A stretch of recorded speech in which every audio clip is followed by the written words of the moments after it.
France, October 8, 1918. Deep in a European forest, one man is walking slowly through the dense trees. Behind him are 132 German soldiers. They are fully armed, highly trained, and alive. Nobody ordered these men to follow an American soldier whose hands are visibly shaking. They chose to. This wasn't a victory of overwhelming American firepower. It was an event that forced 132 men to decide one single soldier was worth surrendering to. That man was Alvin York. Today, he is a historical legend, but he arrived in France as a committed pacifist who had begged his government to let him stay home. Alvin York's actions on this day were shaped by a set of rules forged in the Tennessee mountains, years before he ever saw a trench. York grew up in the mountains of Fentress County, Tennessee. His parents had 11 children and exactly one rifle. Out here, if you miss your shot, the family does not eat. By the time York was 12, he was the most accurate marksman in the county. He could hit a moving turkey at 200 yards because accuracy was a requirement for survival, not a hobby. 2 years before the draft, York attended a religious revival and walked out a different man. He adopted a literal, uncompromising belief in the commandment, "Thou shalt not kill," viewing it as an absolute law of the universe. When the draft arrived in June 1917, York filed for conscientious objector status 3 separate times. Every request was denied. As he finally reported for duty, he wasn't afraid of dying. He was afraid of returning home to Tennessee as a different man, someone who had to look at his hands and know exactly what they had done. The man who thought the hardest to avoid violence was about to be dropped into the most lethal environment on Earth. This map shows the dense theater of war. On October 8th, a 17-man American patrol moves through the trees to capture the Daleville Railroad and cut German supply lines. The major problem? The map was in French, and nobody could read it.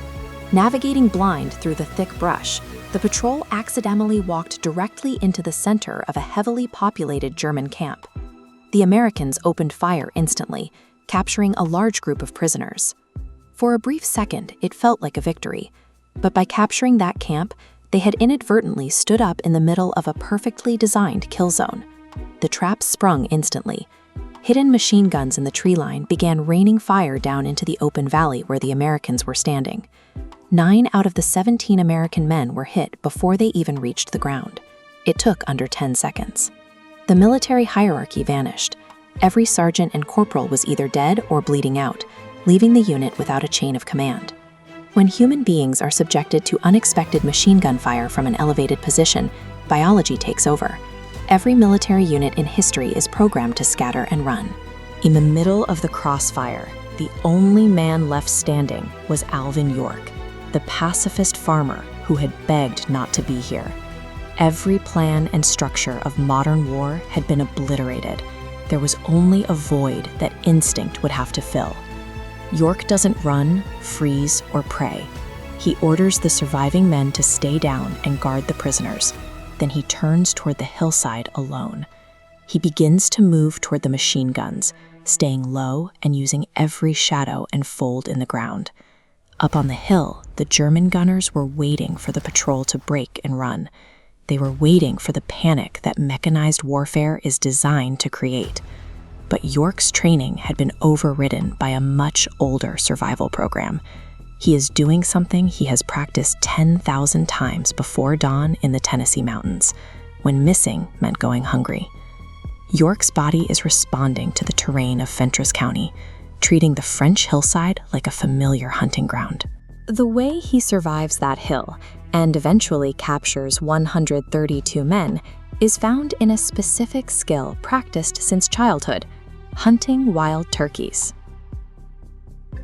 Imagine standing completely still in a shattered forest while an entire entrenched machine gun battalion unloads in your direction. Bullets tear through the bark above your head, kicking up the dirt around your boots. The mathematics of this situation are unforgiving. Against fortified German positions, a lone soldier exposed in the open is an equation ending in seconds. The man standing in that crossfire is Alvin York. The contradiction of his presence here is that he begged the military not to draft him. He filed twice as a conscientious objector, explicitly stating his deepest fear wasn't dying, but becoming a killer. As the air moves around him from the passing rounds, York doesn't suddenly lose that fear. But looking at the bodies of his friends on the ground, the fear of doing nothing finally outweighs his dread of pulling the trigger. That specific moral override sets off a sequence of actions that completely breaks the rules of conventional warfare. A German machine gun nest that killed 6 Americans in 10 seconds takes 28 incoming shots. 28 hits later, the hillside goes completely quiet. How exactly does a drafted pacifist systematically dismantle a heavily fortified line of veterans single-handedly? You won't find the answer in an infantry manual.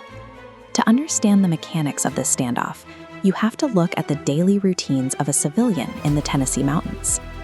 Back home in Fentress County, wild turkeys are notoriously fast and alert. If you shoot the bird at the front of the line, the rest instantly scatter, and you walk home with empty hands. This diagram maps out the local solution. You shoot from the back. You take the last bird in the line. It drops out of sight, and the birds facing forward see nothing, hear nothing, and don't register the change. That precise geometric logic translates perfectly to the Argonne Forest. York angles himself through the trees so he can see the line of German gunners, but they don't have a clear line of sight back to him. Firing one shot, he takes down the rearmost gunner. The heavy noise of artillery and crossfire masks the drop, and no one under attack stops to look over their shoulder. He repeats the process. Next man from the back, then the next. He keeps a clean, precise rhythm, methodically working his way forward until the soldiers at the front finally realize they have zero backup left behind them. This is a childhood routine weaponized for the battlefield. It flawlessly exploits the directional awareness of a standard military unit. The man commanding that hillside is Major Paul Woolmer. He has spent 4 years surviving gas attacks and infantry charges on the Western Front, and he knows exactly how the grim arithmetic of this war is supposed to calculate. So when he watches a single American standing upright in the mud, systematically clearing out his entrenched gunners without being pinned down, his military logic completely fails. Unable to figure out the angle, Woolmer runs the standard military countermeasure for a sniper. He takes 6 of his best men and initiates a close-range bayonet charge to physically overwhelm the shooter before he can reload. Strategically, it's the right call. Woolmer just doesn't know his opponent is operating on an entirely different set of rules. Seeing them rushing downhill, York drops his rifle and pulls out his pistol. He drops his stealth approach and switches his operating logic entirely to raw speed. Back in Tennessee, York competed heavily in shooting matches where accuracy is just the baseline requirement. The true test is how fast your hands can acquire a target, fire, and move on while your brain stays completely calm under pressure. Facing 7 armed men closing distance fast, those two disciplines collide. Instead of firing wildly at the closest threat, York stays perfectly still and starts from the back. The last man in the charge hits the dirt, then the next from the back, then the next. He gives the frontrunners no time to register what's happening behind them. 6 shots drop 6 men in the exact time it takes an average soldier to pull the trigger twice. In the middle of ultimate chaotic pressure, York bypassed conscious panic. He survived entirely on deeply ingrained muscular reflex. The hillside goes quiet again. Major Woolmer stops in his tracks. His pistol is empty. His men are down. And he is face to face with a lone farmer who just did something military training dictates is strictly impossible. Against all doctrine, Woolmer makes an offer. He surrenders the entire fortified position, every single surviving German soldier on that hill, to one guy with a handgun. York looks at him, registers the offer, and accepts it using a single rehearsed phrase of broken German he picked up on the boat ride over. The resulting column of prisoners stretches endlessly down the trail. It takes an entire patrol just to process the sheer volume of men one rifleman managed to secure. Alvin York walked off that battlefield alive, but he never actually became the killer he was terrified of turning into. When the moment forced his hand, he simply executed the flawless, repetitive mechanics of his everyday civilian life. "Comrade," the officer says, "surrender." The order echoes out, and one by one, German soldiers rise from their positions. They put down their weapons and step into the valley below. The gunfire stops. York watches them come out of the trees, keeping a tally. 10, 20, 50, 100. By the time the tree line empties out, he counts 132 surviving men. He had just survived 20 of the most violent minutes of the entire war. But years later, when people asked him how he felt in this exact moment, he didn't say he felt victorious. He didn't feel like a hero. He felt overwhelming relief. He was deeply grateful that the killing was finally over, and that Vollmer's order meant nobody else had to die that morning. He had kept his deal with God. He made it to the other side of the slaughter without letting the violence hollow him out. Now, he faces a completely different problem: getting all of these men home. This diagram maps out the immediate problem. You have 7 surviving Americans guarding 132 prisoners. Between them and the American line lies 7 kilometers of dense, hostile territory. The prisoners outnumber York's patrol almost 20 to 1. Many of them are still armed because there simply wasn't time to collect every weapon. If they have even a moment to do the math and decide to take their chances, the American patrol will be completely overrun. York has to solve this before the enemy realizes their advantage. He does it by denying them the one thing they need to coordinate an attack: time to think. He forces the massive group into an immediate, relentless march. The environment they are marching into is entirely blind for the Americans. The map York carries is in French, and he has never set foot in these woods. The captured soldiers, however, know exactly where they are and where the remaining German camps are hidden. The shooting has stopped. But York now has to navigate 7 kilometers of enemy territory with a group that could swallow his patrol in a single moment if they realized their own strength. York doesn't rely on military training to control this crowd. He falls back on his instincts from hunting in the Tennessee mountains. The logic is simple. You control the lead animal and the rest will follow. York puts the commanding officer, Vollmer, right at the front of the column, directly next to him.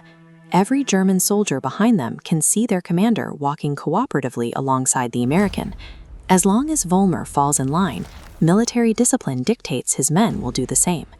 They move through the trees in total silence. Twice along the 7-kilometer route, they pass perilously close to other active German positions. York feels the commander tense up. Both times, York silently presses the barrel of his rifle into Vollmer's back. Both times, Vollmer stays quiet. Just before noon, the American lines finally come into view. Major Buxton is standing at the perimeter, watching the column emerge from the trees. He counts the incoming prisoners, stops, and counts again. The numbers don't make sense. He looks at York and asks, "York, have you captured the whole German army?" York replies, "No, sir, just a few of them." The mountain instincts York thought made him unfit for the army, the patience of a hunter and the understanding of a lead animal, were exactly what it took to bring 132 men back to the American lines. He is promoted to sergeant on the spot. Within days, the story is everywhere. The tale of one man securing 132 prisoners saturates every newspaper, radio broadcast, and diner conversation in the country. But as soon as his ship docks back in the United States, a new pressure begins.